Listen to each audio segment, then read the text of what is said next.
Yang jadi sorotan di Kompas Malam, Saudara Ketua DPR RI Puan Maharani meminta pemerintah untuk melakukan evaluasi total terhadap pelaksanaan program makan bergizi gratis pasca kasus keracunan menimpa sejumlah siswa.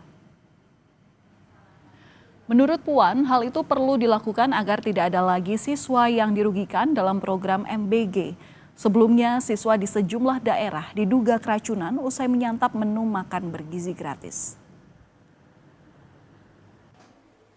Ya, harus selalu dilakukan evaluasi untuk bisa ditindaklanjuti untuk bisa pelaksanaannya di lapangan bisa menjadi lebih baik dan jangan sampai kemudian anak-anak yang kemudian dirugikan. Jadi memang tidak mudah untuk melaksanakan hal tersebut karenanya memang pihak-pihak yang terkait harus bisa melakukan evaluasi total. Deretan kasus keracunan MBG menjadi alarm bagi pemerintah pusat untuk melakukan evaluasi. Setidaknya dalam kurun waktu kurang dari 1 pekan, kasus keracunan MBG terjadi di sejumlah wilayah. Pemerintah mencatat lebih dari 5.000 siswa mengalami keracunan usai menyantap MBG.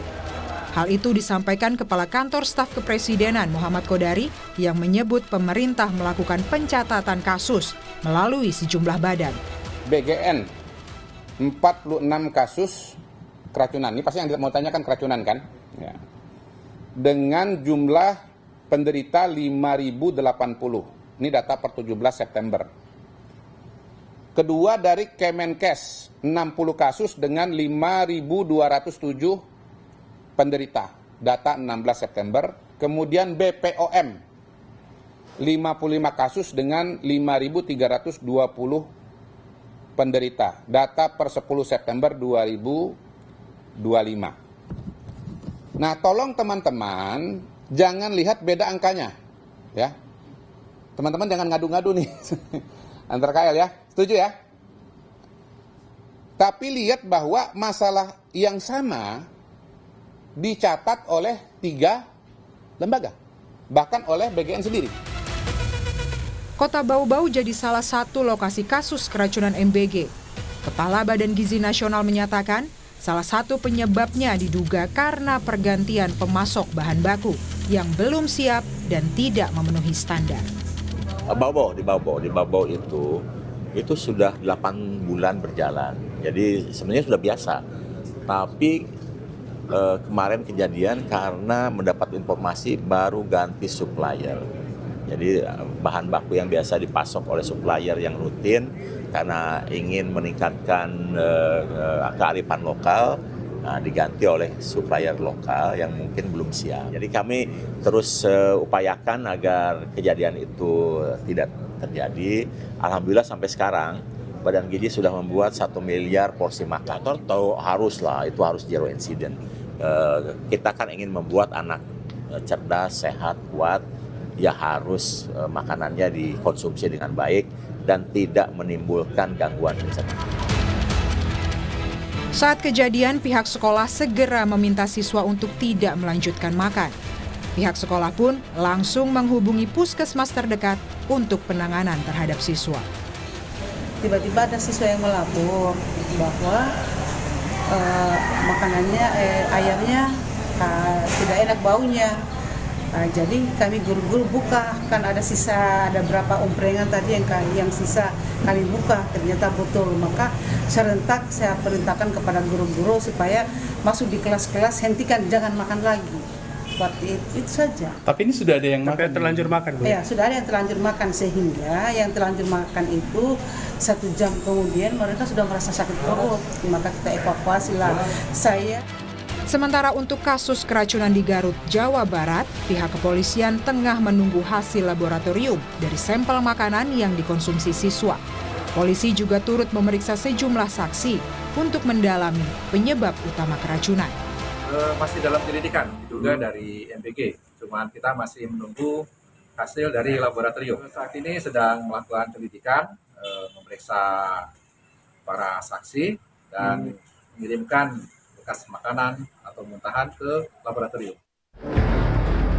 Wakil Menteri Kesehatan Dante Saxono Harbuwono telah memastikan sejumlah kasus siswa keracunan usai mengonsumsi makan bergizi gratis tengah diobservasi. Hal itu disampaikan Wamenkes saat meninjau pelaksanaan MBG di Boyolali pada pekan lalu. Ia meminta penerapan MBG perlu lebih teliti, yakni dengan menyajikan makanan yang higienis dan segar demi menjaga gizi para siswa. Jadi kadang-kadang ya masalahnya itu biasanya alergi, tapi kemudian diidentifikasi sebagai keracunan. Tapi kalaupun ada keracunan, kita sudah tidak lanjuti. Ada beberapa kasus di daerah yang diambil sampel makanannya oleh pihak kepolisian untuk mengidentifikasi apakah benar ini keracunan atau bukan. Mensesnek Prasetyo Hadi menyampaikan permintaan maaf akibat banyaknya kasus keracunan usai menyantap MBG. Dirinya juga memastikan kasus keracunan ini menjadi catatan penting pemerintah, sekaligus evaluasi dan mitigasi perbaikan agar kejadian serupa tidak kembali terulang. Pertama-tama tentunya kami atas nama pemerintah dan mewakili Badan Gizi Nasional memohon maaf karena telah terjadi kembali beberapa kasus di beberapa daerah yang tentu saja itu bukan sesuatu yang kita harapkan dan bukan suatu kesengajaan. Nah, namun demikian tentu saja ini menjadi bahan evaluasi dan catatan. Kami telah berkoordinasi dengan BGN termasuk dengan pemerintah daerah untuk yang pertama adalah memastikan bahwa seluruh yang terdampak harus mendapatkan penanganan secepat mungkin dan sebaik-baiknya. Yang kedua tentu harus dilakukan upaya evaluasi termasuk mitigasi perbaikan supaya masalah-masalah seperti ini tidak terulang kembali.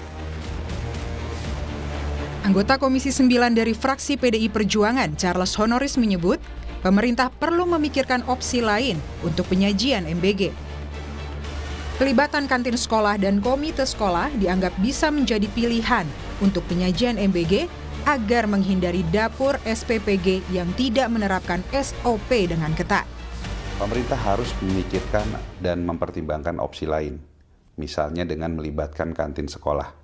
Idealnya makanan yang akan disajikan kepada anak-anak dipersiapkan oleh kantin atau dapur yang ada di sekolah tersebut, dengan melibatkan orang tua murid dan komite sekolah. Saya punya keyakinan bahwa orang tua murid pasti menginginkan yang terbaik bagi anak-anaknya, sehingga mereka pasti akan terlibat untuk memastikan apa yang disajikan merupakan yang terbaik.